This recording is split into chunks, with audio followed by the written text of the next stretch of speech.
তো প্রথম স্কন্ধের 1200 অধ্যায়টায় 12 অধ্যায় যেটি সেটি সেই অধ্যায়টা শুরু হচ্ছে শৌনক মুনির একটা প্রশ্ন দিয়ে। তো শৌনক মুনি তিনি জানতে চাইছেন, আচ্ছা পাণ্ডবদের তো যা হলো আমরা বুঝলাম, তারপরে কি হলো? তারপরে কি শেষ হয়ে গেল? এই যে মহাযুদ্ধ হলো, সেই যুদ্ধের পরে তারপরে পাণ্ডবদের তো কেউ বাঁচল না, শুধু 5 ভাই তো ছিল, তাদের বংশধর বলতে গেলে একটি মাত্র ছেলে জন্মালো, সে উত্তরা সন্তান, তার কি হলো? তারপরে শুনেছি তাকেও নাকি কেউ মৃত্যুদণ্ড দিয়েছেন, তাকে বলেছেন সে মারা যাবে, এবং তিনিও নাকি মৃত্যুর জন্য অপেক্ষা করেছেন, এবং তাকে এই ভাগবত কথা শোনাবার জন্যে শ্রেষ্ঠ মুনিরা সেখানে পৌঁছেছেন, এবং তাদের মধ্যে শ্রেষ্ঠতম হচ্ছেন সুখদেব। তিনি ব্যাখ্যা করছেন এগুলো কি সত্যি? এখন এরা সব রয়েছেন অনেক দূরে, সেই জন্য যে লোকটি ওখানে উপস্থিত ছিল আমরা তো তাকে অনুসরণ করছি, সেই সুতকে ওই শৌনক জিজ্ঞেস করছেন, অশ্বত্থমা উপসৃষ্টেন ব্রহ্ম শীর্ষনা উরুত্তেজসা উত্তরায়া হতো গর্ভ ঈশেন আজীবত পুনঃ। যখন অশ্বত্থমা তিনি ব্রহ্মাস্ত্র ত্যাগ করলেন, ব্রহ্মাস্ত্র মানে সে ফল দেবেই দেবে, যাকে উদ্দেশ্য করে ব্রহ্মাস্ত্র ছাড়া হবে তার মৃত্যু হবেই হবে। সুতরাং উত্তরার গর্ভে সেই সন্তানটিও মৃত্যু তার হলো, কিন্তু সঙ্গে সঙ্গে তাকে পুনর্জীবিত করলেন ভগবান স্বয়ং ওই গর্ভ মধ্যেই। তিনি তাকে পুনর্জীবিত করলেন এবং তার নিজের শক্তি দিয়ে সে ব্রহ্মাস্ত্রকে পর্যন্ত তিনি স্তব্ধ করে দিলেন। তা আচার্য দ্রোণের পুত্র অশ্বত্থমা। তা অশ্বত্থমা মানুষটা খারাপ ছিল না, কিন্তু ওর যেটা রাগ হলো দুটো কারণে। এক, ওর বন্ধু যে তাকে তো এরা মেরে ফেলল এবং তারা সব পরাজিত হলো, তো দুর্যোধনের সঙ্গে সঙ্গে ওরা ছিল।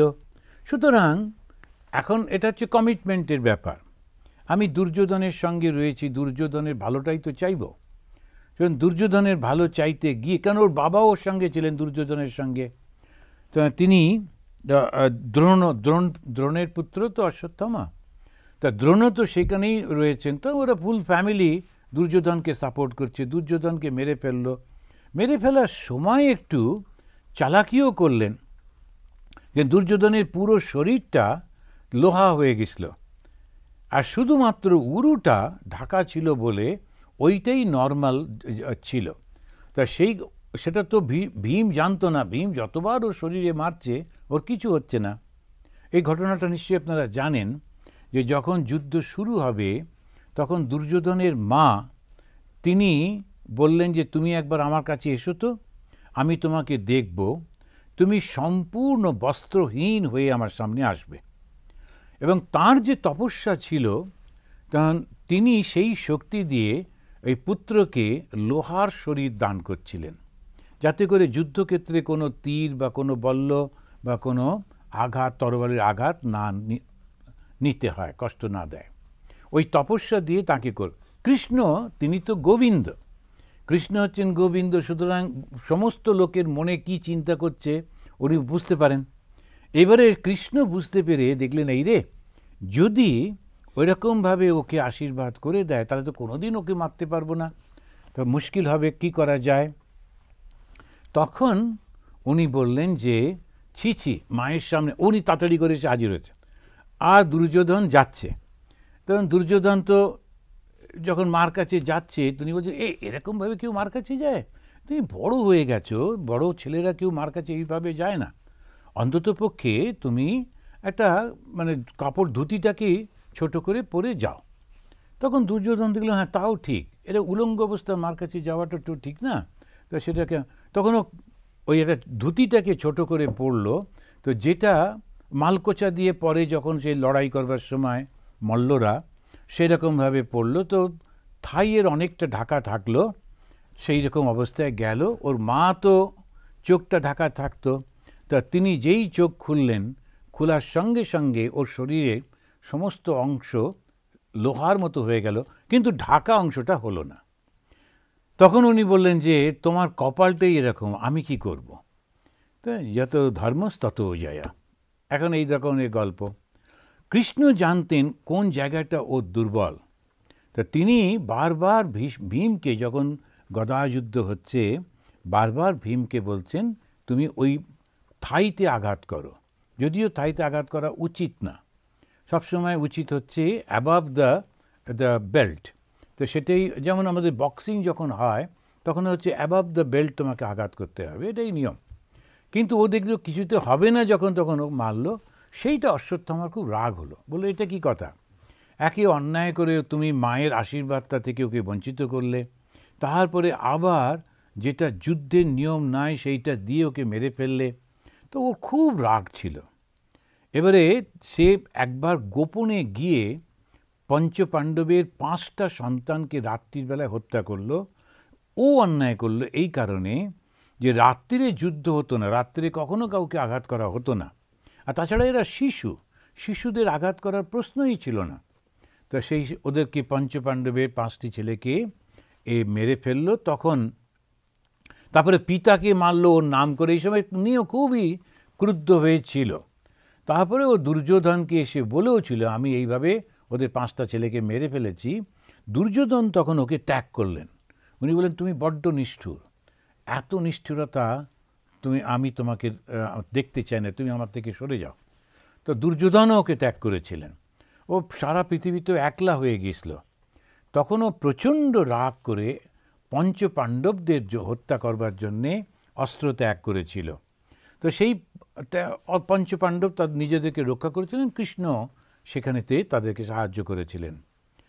কিন্তু তারপরে যে শেষ অস্ত্র ওর কাছে ছিল সেটা ছিল ব্রহ্মাস্ত্র। এই ব্রহ্মাস্ত্র মাত্র 2জন জানতেন, এক অর্জুন আর একটা হচ্ছে ওই অশ্বত্থামা। এখন গুরু দ্রোণ তার সন্তান, তার পুত্রকে এটা শিখিয়েছিলেন, আর সবথেকে প্রিয় শিষ্য অর্জুনকে শিখিয়েছিলেন, আর কাউকে শেখাননি। কিন্তু অশ্বত্থামাকে শেখানোটা ভুল হয়েছিল, কারণ অশ্বত্থামা নিজের ক্রোধ সংযত করতে পারত না। এই ধরনের অস্ত্র যাদের হাতে থাকে তাদের ক্রোধ করলে খুব মুশকিল হয়। এই জন্য অশ্বত্থামাকে শেখানোটা বোধহয় ভুল হয়েছিল। তাই কোন একটা জায়গায় পড়ছিলাম, সত্যি কি মিথ্যা জানি না, যে এই আমেরিকান যে প্রেসিডেন্ট তিনি একবার খুব রেগে মেগে গিয়ে তিনি বললেন যে মিডল ইস্টের একটা দেশের উপরে অ্যাটম বোম ফেলো। তিনি আদেশ দিয়ে দিলেন। আদেশ দেওয়ার সঙ্গে সঙ্গে আর্মিতে শুরু হয়ে গেল, ওদের প্রিপারেশন শুরু হলো। তো যখন শুরু হচ্ছে তখন কিসিঙ্গার ছিলেন ওনার মেন অ্যাডভাইসার। তা তিনি জানতে পেরে সঙ্গে সঙ্গে ফোন করে বললেন যে আমি ওনার সঙ্গে ছিলাম, উনি প্রচণ্ড ড্রিঙ্ক করেছেন, এবং এই যে কথাটা বলেছেন সেটা ওই ভাব থেকে বলেছেন, ড্রিঙ্ক করার ফলে এখনই কিছু করো না। প্রেসিডেন্ট বলেছেন ঠিকই, কিন্তু রাত্রিরেই আঘাত করতে হবে না, তুমি একটু অপেক্ষা করো, সকালে লেট হিম বি সোবার, আবার আমরা জিজ্ঞেস করব, তখনও যদি উনি আদেশ করেন তখন আমরা পালন করব, কিন্তু এখন একটু অপেক্ষা করো। ইতিমধ্যে এই ঘটনাটার পরেই কিসিঙ্গার তিনি ওর কাছে গেলেন, তারপরে ওকে বোঝালেন তুমি কি বুঝতে পারছো কি তুমি করতে চলেছ, এর প্রতিফলনটা কি কি হবে।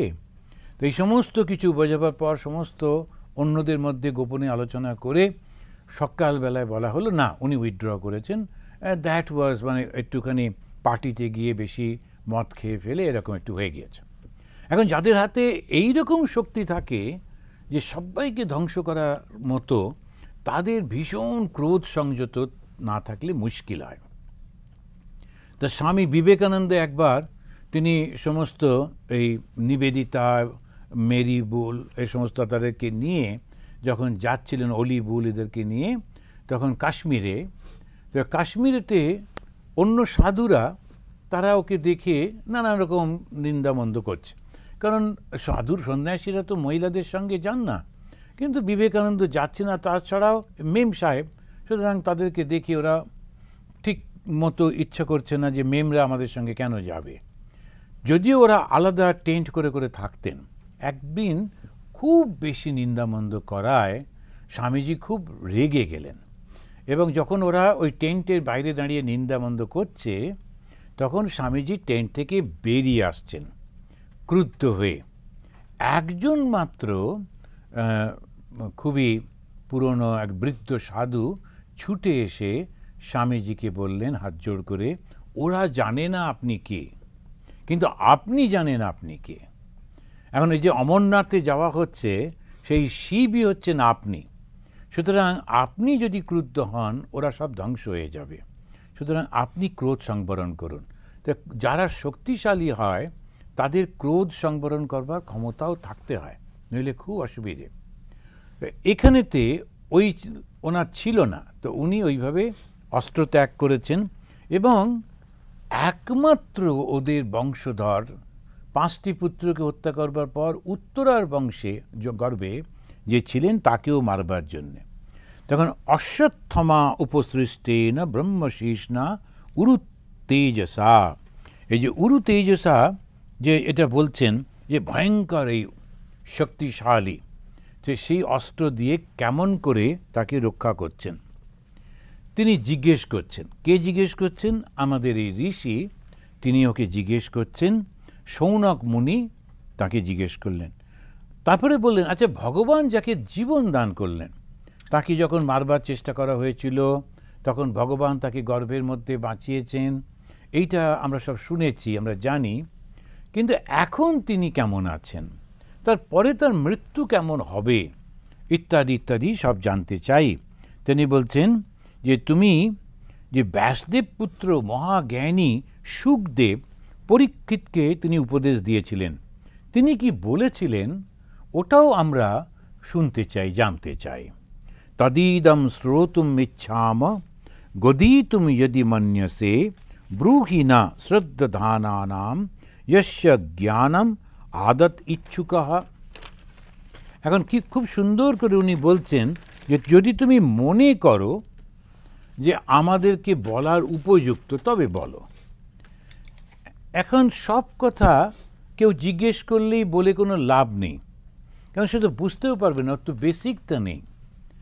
সেই কারণেতে শৌনক মুনি অত্যন্ত, তিনি নিজেও মুনি, তিনি জ্ঞানী, তথাপি তিনি অত্যন্ত বিনয়ের সঙ্গে বলছেন যে তুমি কি যদি মনে করো আমরা এর উপযুক্ত এইটা শোনবার, কেননা শুকদেব যে জ্ঞান দিচ্ছেন সেই জ্ঞানটি শোনবার উপযুক্ত কি আমরা, যদি মনে করো তাহলে তুমি বলো।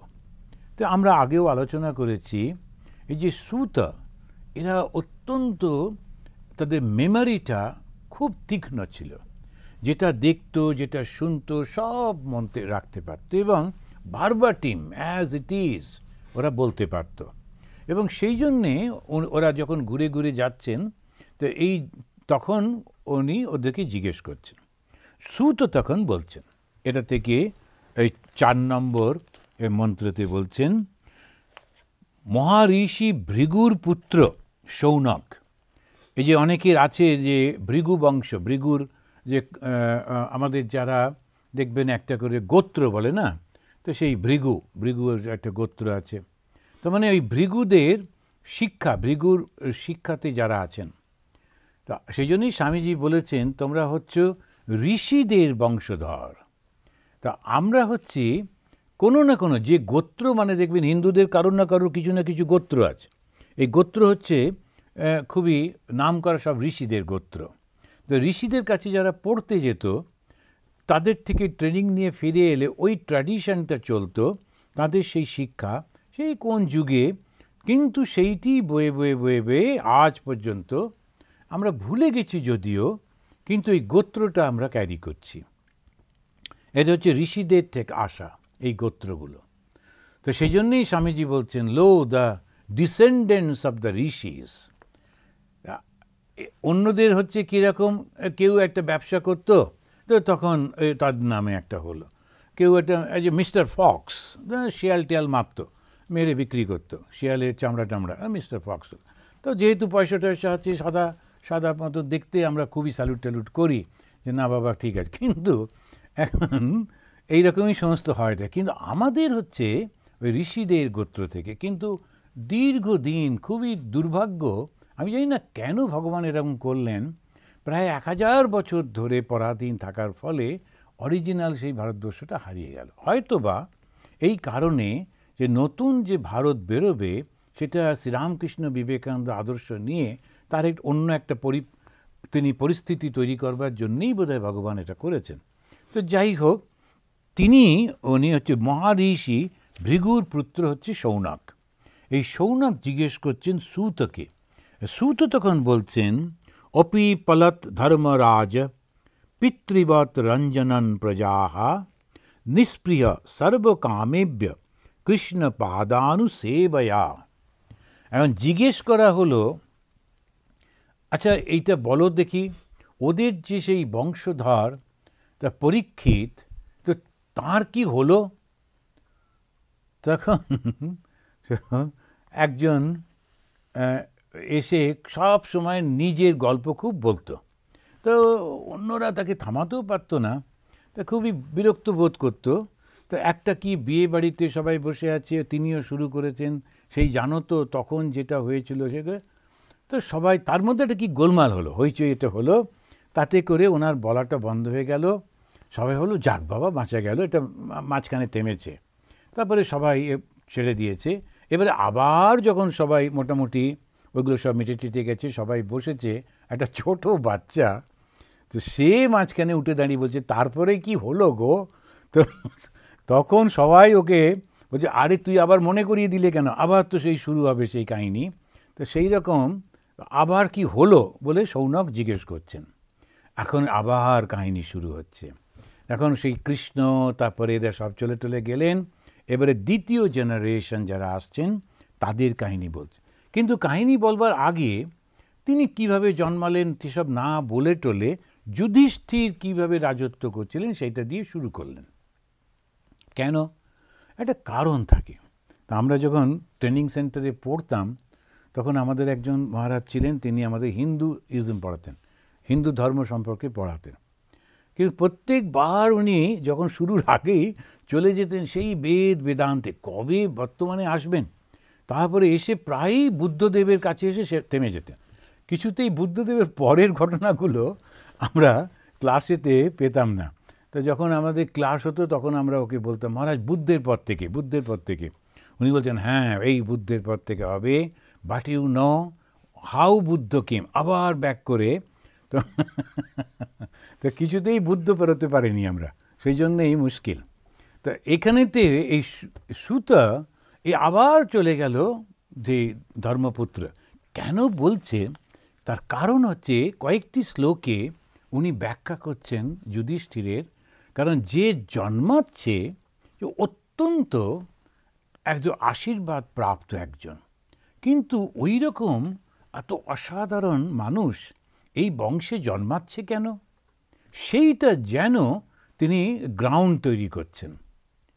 যুধিষ্ঠির রাজা হয়েছেন বটে, আর ওই যে ভগবান কৃষ্ণ এলেন, রাজাদেরকে তিনি শাসন করলেন, তিনি ধর্মশিক্ষা দিলেন, কখনো শাস্তি দিয়ে, কখনো বুঝিয়ে, কখনো উপদেশ দিয়ে। তা সেইটি যুধিষ্ঠিরের মধ্যে দিয়ে প্রকাশিত হচ্ছে। অপিপলত ধর্মরাজ, ধর্মরাজ তাকে বলা হলো, যুধিষ্ঠির বলা হলো না, তাকে বলা হলো ধর্মরাজ। তিনি কীরকম রাজা, যিনি ধর্মকে রক্ষা করেন, তিনি পালন করলেন কাদেরকে? প্রজাদের। কেমন করে? পিতৃবৎ, পিতা যেমন পুত্রদের পালন করে ওই রকম স্নেহ এবং ওই রকমভাবে শাসন করে, এবং রঞ্জয়ন মানে হচ্ছে আনন্দ দিয়ে, খুব আনন্দের সঙ্গে তিনি তাদেরকে পালন করতেন। প্রত্যেকটি প্রজা খুব আনন্দের মধ্যে থাকত, কারোর মনের মধ্যে কোনো দুঃখ ছিল না। এই হচ্ছে ঠিক রাজার ধর্ম। তা আমরা যে যখন বলা হয় যে ধর্মটা কেমন হবে, রাজা কেমন হবে, এই যুধিষ্ঠিরের সময় যে রাজত্বটা ছিল সেইটি ঠিক একেবারে রাজার কর্তব্য। তো ভগবান শ্রীকৃষ্ণ কেন এলেন, তিনি অবতার কেন হলেন, ওইটা শেখাবার জন্য। এবার তিনি কিভাবে শিক্ষা দিলেন যুধিষ্ঠিরকে? তিনি এমনিতেই ভালো ছিলেন, তারপরে তাকে যখন রাজা হলো তিনি বোঝালেন যে তুমি এইভাবে পালন করবে, নিষ্পৃহ সর্বকামেভ্য কৃষ্ণ পাদানুসেবয়া। রাজা কিন্তু আসক্তিহীন, কোনো বাসনা তার নেই, সর্বকামেভ্য নিস্পৃহ। যে কৃষ্ণের চরণ অনুসরণ করে করে তিনি চলতেন, সদা সর্বদা তিনি ওই ভগবানের কথা চিন্তা করতেন এবং রাজত্ব পালন করতেন। তিনি কীরকম ছিলেন বলতে গিয়ে 5 নম্বর এবং 6 নম্বর শ্লোকে বলছেন, ঋষিগণ, রাজৈশ্বর্য, অশ্বমেধাদি যজ্ঞ, স্বর্গলোক, যজ্ঞ মহিষী, বীরশ্রেষ্ঠ ভ্রাতা, সমগ্র ধরিত্রী, জম্মুদ্বীপ আধিপত্য, তার যশ এমন যে স্বর্গ পর্যন্ত পৌঁছে গিয়েছিল, কিন্তু তিনি কখনো কোনো বস্তুতে, কোনো জিনিসে কখনো আকৃষ্ট হননি। তারপরেই খুব সুন্দর একটা উদাহরণ দিচ্ছেন, তার কীরকমভাবে তিনি আকৃষ্ট হননি। বলছেন যে খুব ক্ষুধার্ত লোক যে ক্ষুধিতস্য যথা ইতরে, যারা ক্ষুধিত, যে খুব যার খিদে পেয়েছে, তার খাদ্য ছাড়া অন্য কোনো চিন্তা থাকে না। যেমন খুব খিদে পেয়েছে, এবারে যদি বাজনা বাজানো হয়, সে খালি ভাববে বাজনাটা কখন থামবে, খাবো কখন। এখন শ্রী শ্রী মা শারদামণি দেবী, আমরা সাধুরা যখন বসে খাই তার আগে একটা মন্ত্র হয়, তারপরে পঞ্চদশ অধ্যায় পাঠ করতে হয়। তো পঞ্চদশ অধ্যায় পুরো ওই 20টা শ্লোক গীতা সেই পাঠ হবে। ঊর্ধ্বমূলম মধঃশাখম থেকে শুরু হলো, চল, তারপরেতে যখন ওটা শেষ হলো তখন ব্রহ্মার্পণম ব্রহ্মহবি করতে করতে বেশ 5 মিনিট চলে যায়। সবাই ছটফট করতে থাকে কখন খাবারটা শুরু করব। আর শ্রী শ্রী মা বললেন, না, আমার এখানে অর্থাৎ মায়ের বাড়িতে উনি বললেন ওটা দরকার নেই, ওটা কোনো করতে, বসলেই খেতে শুরু করো। তা আমাদের আশ্রমগুলোতে কেন করা হয়, বেলুড় মঠে কেন করা হয়, তার একটা কারণ মেনলি এখন এতজন সাধু বসেছেন, 300 জন খাচ্ছেন, যখন পরিবেশন করা হচ্ছে ওখানে তো বুফে সিস্টেম নয়, পরিবেশন করা হয়। এখন পরিবেশন করা হচ্ছে একজনকে দিয়ে 50 জন যিনি 5th লাইনে বসে আছেন, ওই 50-এ তার কাছে পৌঁছতে দেরি হয়।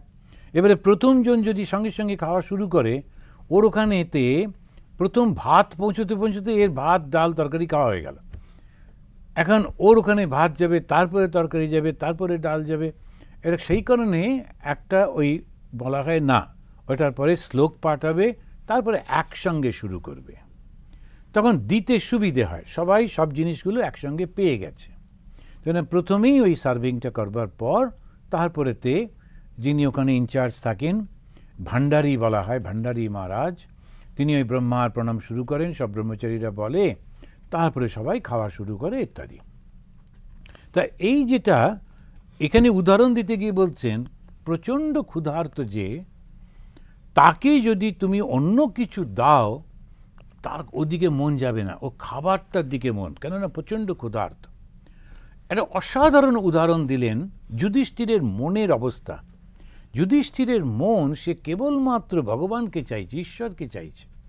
সেই জন্যে এই যে এত কিছু আছে, তার প্রচণ্ড শক্তিশালী, তার 4 ভাই রয়েছে, তারপরে তো সমস্ত তার ঋষিরা রয়েছেন তার সাপোর্টে, তার নাম যশ চতুর্দিকে ছড়িয়ে পড়েছে।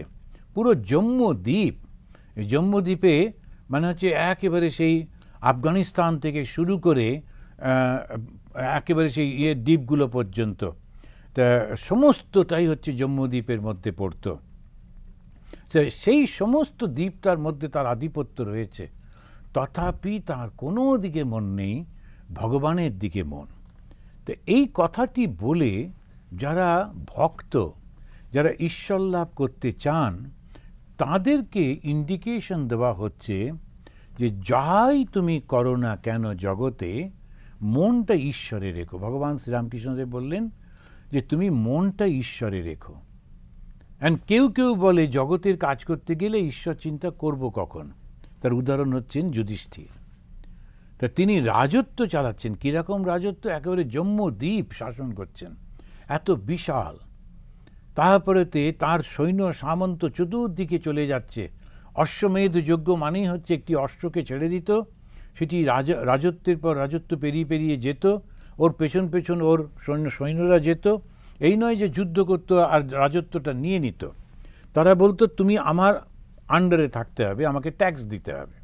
তো সেই জন্যে ওই অর্জুন যেতেন, গিয়ে গিয়ে ট্যাক্স আদায় করে করে আনতেন, তাই অর্জুনের একটা নাম হয়েছিল ধনঞ্জয়। তিনি ওই ধন জয় করতে পারেন বলে, যে অর্থ রোজগার করতে পারেন বলে তিনি ধনঞ্জয়। তো এইরকম ধনকে জয় করেছেন, সেই জন্য ধনঞ্জয়। তো এরকমভাবে উনি যেতেন, গিয়ে এসব করতেন টরতেন। তো এই থাকা সত্ত্বেও তার মনটা শুধু ঈশ্বরের দিকে ছিল। এই রকম যে পরিবার, এই রকম যে ফ্যামিলি, সেই ফ্যামিলিতে তখন উনি বলছেন যে হে শৌনক, মাতৃ জঠরে থাকার সময় অশ্বত্থমা নিক্ষিপ্ত যে ব্রহ্মাস্ত্র তেজে দগ্ধ হয়ে ধ্বংসপ্রাপ্ত শিশু এক পুরুষকে দর্শন করেছিলেন। মাতৃগর্ভগত বীর সতদা ভৃগুনন্দনা দদর্শ পুরুষাম কশ্চিৎ দৈহমান অস্ত্র তেজসা।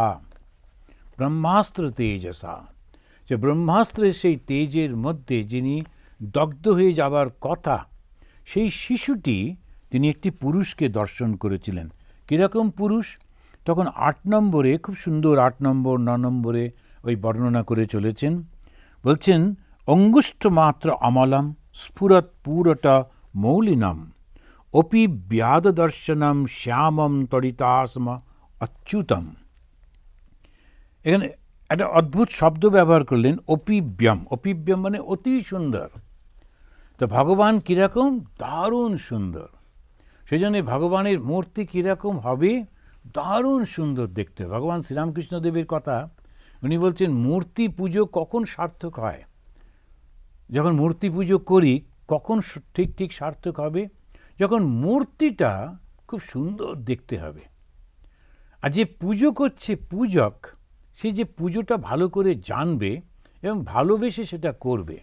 আর যিনি অর্গানাইজ করেছেন তাঁরও পরিপূর্ণ শ্রদ্ধা থাকবে। এই 3টে জিনিস যদি একসঙ্গে হয়। এখন একজন যে পুজোর ব্যবস্থা করেছে, করে পুরোহিতকে বলেছেন আপনি পুজো করুন, এবং যিনি পুরোহিত পুজো করছেন ও পুজোটা ভালোবাসে, সেই ভালোবাসার সঙ্গে পুজোটা করছে। আর যে মূর্তিটা পুজো হচ্ছে এটা এত সুন্দর যে লোকে ওর দিকে তাকালে আর চোখ ফেরাতে পারে না। সেই জন্যে ভগবান শ্রীরামকৃষ্ণ অল্প বয়সে ওই কামার বাড়িতে গিয়ে যখন মূর্তি তৈরি হতো ওদের চোখটাকে এঁকে দিতেন। কারণ মূর্তি তো বেশিরভাগটা ঢাকা পড়ে যায় কাপড়টা পরে, শুধু মুখটা দেখা যায়, মুখের মধ্যে চোখ দুটোই তো আসল। সেই জন্য উনি ওই দেবীর চোখটা উনি তৈরি করে দিতেন যাতে। তো এইগুলো আমাদের সত্যি জানার কথা, শেখার জন্য, যে যদি মূর্তিটা সুন্দর না হয় তো অনেক সময় অনেকে ওই ঠাকুরের মূর্তি বসাবো কীভাবে মাথায় ঢোকে জানি না, করে একটা মূর্তি টুর্তি বানিয়ে এনে বসিয়ে দেন। আর সেই মূর্তিটা তার দিকে তাকানোই যায় না, তখন ঠাকুরের মূর্তি তলায় লিখে দিতে হবে এটা শ্রীরামকৃষ্ণ মূর্তি, নইলে বোঝা যাচ্ছে না। এখন ওর থেকে ছবিটা ভালো। আসামে একটা আশ্রম আছে, তারা একটা বিরাট বড় একজন ভদ্রলোক, খুব পয়সাওয়ালা, আমি মূর্তি বসাবো এরকম একটা থাকে। তো তা মূর্তি বসালে মানে চিরন্তন থাকবে, আমার নাম থাকবে, আমি মূর্তিটা বসিয়েছিলাম। তা মূর্তিটা বানিয়েছে রাজস্থান থেকে, ঠাকুরের মূর্তি রাজস্থানে। এবারে রাজস্থানের লোকেরা তো এই যে ঠাকুরের এই ভাবটা বুঝতে পারেনি, তারা যেভাবে বানিয়ে দিয়েছে একটু রাজস্থানি ভাব এসে গেছে, যে গোঁপ টোপগুলো একটু ওপর দিকে, কারণ রাজস্থানে গোঁপ যদি নিচে নেমে যায় তাহলে সে খুবই নিম্ন স্তরের লোক আর কি। সেই জন্যে রাজস্থানীরা সবসময় গোঁপটা ওপর দিকে থাকতে হবে, তা না হলে মানে পৌরুষ সেটা ঠাকুরের গোঁপ। সেই জন্যে আমি গেলে ওইখানে পায়ের দিকে তাকাতাম, মুখের দিকে তাকাতাম না। হ্যালো, আচ্ছা ঠিক আছে, এখন বলতেও পারছি না, তখন সে কী করা যায়, শুনে ওই পায়ে প্রণাম করতাম আর ওই ছবিতে দেখতাম। এখন ওই সমস্ত ভুল হয়ে যায় অনেক সময়। তো ওখানে বলতে গিয়ে বলছেন যে পরীক্ষিত উনি দেখছেন যে কীরকম হচ্ছে।